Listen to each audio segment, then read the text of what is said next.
What's up, guys? Today I'm going to give you a review of a Mazda RX8 by a Mazda RX8 driver. So obviously it's going to be good.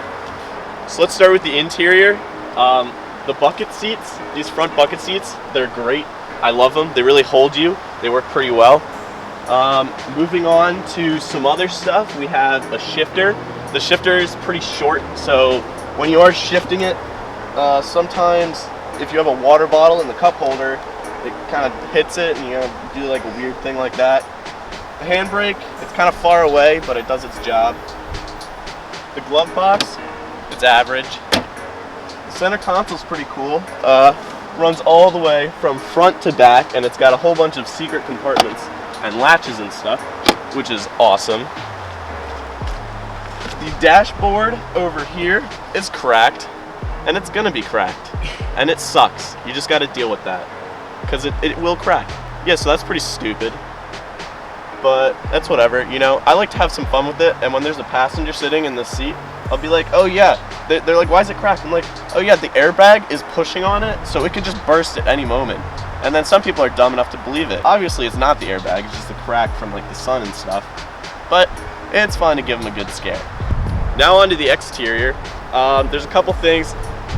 This car's stock I don't think looks very good, but it has a lot of potential. Lowering it and a new set of wheels works great to, these are not new wheels, but I do have new wheels, but these are my winter wheels. But lowering it and putting new wheels on it is a great step up to make it look good with any car. Also, either get clear corners or tint these side markers, because when they're orange, at least on a black car, they look terrible. The curves and stuff I actually really like. And it's cool how you can see your front fenders from the front when you're driving, so you can plant a corner. Those are always awesome.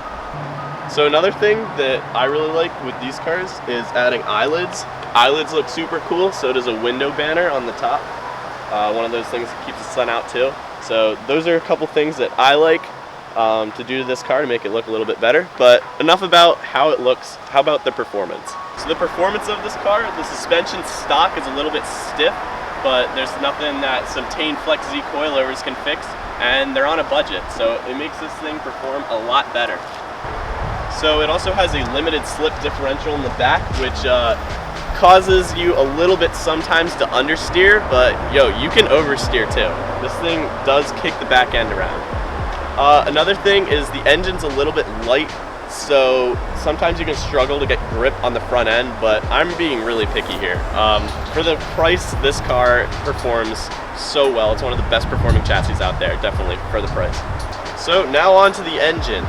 The Wankel rotary, huh? Yep, piece of shit. Yeah, well, it's not. You're only calling it garbage or a piece of shit if you're really ignorant and you're listening to all the people online who are just like, yeah, my engine broke because they didn't do an oil change for 20,000 miles.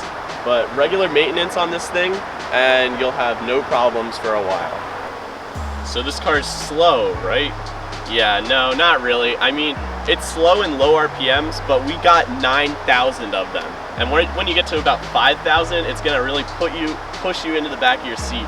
And it does have some pickup.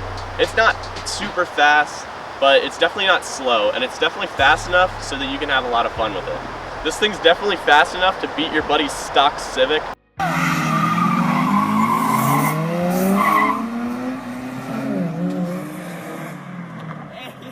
Or a stock IS300.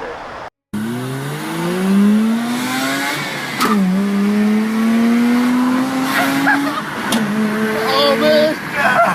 So this car, is it fun? Hell yeah.